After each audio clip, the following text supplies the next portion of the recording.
I was over there when the war began. I've been following as much of the world has. I'm wondering, did you want to send a message to the American people, to the American lawmakers about funding for military aid for Ukraine?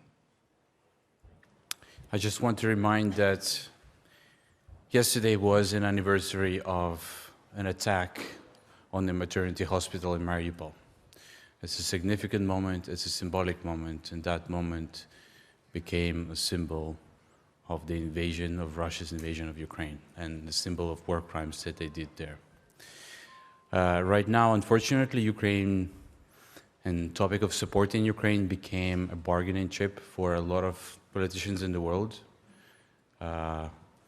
And we should just, and I hope I remind everyone with our film that this is a humanitarian catastrophe and this is not a political question. This is a humanitarian emergency, a matter of supporting the civilians that are being attacked and being killed. It's not my job to try to convince anyone of anything. Our job is to provide as much context and information as possible, and I hope that decisions will be made, but according to this information that we are given. Number 284 with 273 on deck. Hi. In the back of the room for 284. Carlos Aguilar, RogerEver.com.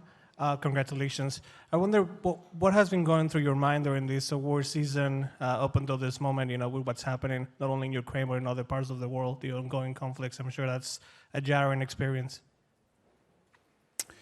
It has been 2 years, almost 2 years, since Mariupol was occupied, and all these 2 years, it was never past for us. It was always, every day we thought of people of Mariupol and other cities that were occupied after that, and there were many. There was Bakhmut, Mariinka, Avdiivka, recently, Solidar, Popasna, countless villages. So Mariupol for us never represented just Mariupol. It represented all of those cities that had been destroyed. And every step of this journey, we kept reminding, and we had an honor to be talking about Ukraine and about those cities that had been occupied, and an honor to be reminding the world about the importance of thinking of how to stop this invasion. So it's been a privilege, but it's been a strange, painful experience at the same time, because I'm standing here, my heart is in Ukraine. My heart with all the people who now suffering and losing their lives and losing their homes and fighting for their land. Those who are in the jails, just locked. And I don't know how can I fix it, and I know whether I should try, but I hope that this win will just elevate this story to more people, and they will just see us and will hear Ukrainians. Number 273. Hi, on over your here. left. Yeah, and Allison Foreman from IndieWire, congratulations. Thank you. You said during your speech this is the first Oscar for Ukraine. Why does this movie feel like the right film to win that award and make that history? 20 Days in Mariupol were also nominated as in an international film category by Ukraine, and I feel honored, and I think it's quite appropriate that for the country that is right now at war, the cinema that represents it is a documentary film. There will be a time when great films will come out of Ukraine, of great artists that are now working or actually fighting. A lot of filmmakers in Ukraine are right now in the trenches fighting for their country. So they cannot make movies. They cannot process yet what is happening to our history, what is happening to our people. So right now, documentary is representing Ukraine, but the time will come when more Ukrainian filmmakers come, and I hope they will be inspired by our experience, by our work, and they will tell more stories. And Hi, Katsy Steffen Hey. with Variety here. Tonight you made a powerful speech and you called on the A-listers in the room to also use their voices so that the truth can prevail. What do you think the Hollywood members who are here tonight could do to use their platforms to help Ukraine? See, this year in a documentary category, there are amazing films. They represent so many important topics, different continents, different voices.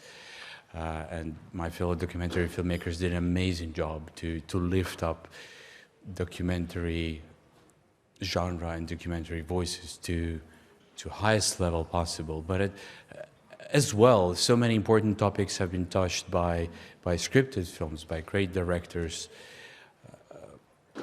of the century. So, as I said, the history is not always how it happened, it's how we remember.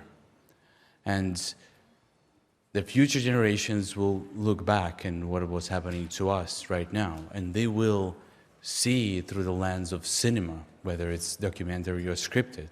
So this is a quite hard task to do. It's a big responsibility for all the filmmakers, but everyone is doing a great job.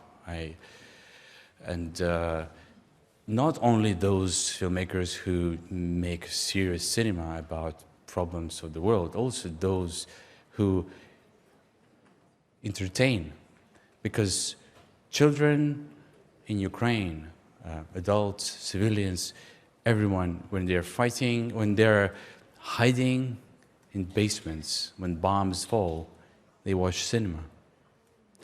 They escape in a different world, so there they stay sane and they can survive through this horrifying events. So even light-hearted films help humanity to get through probably the hardest time in many years. Congratulations. Thank you very much.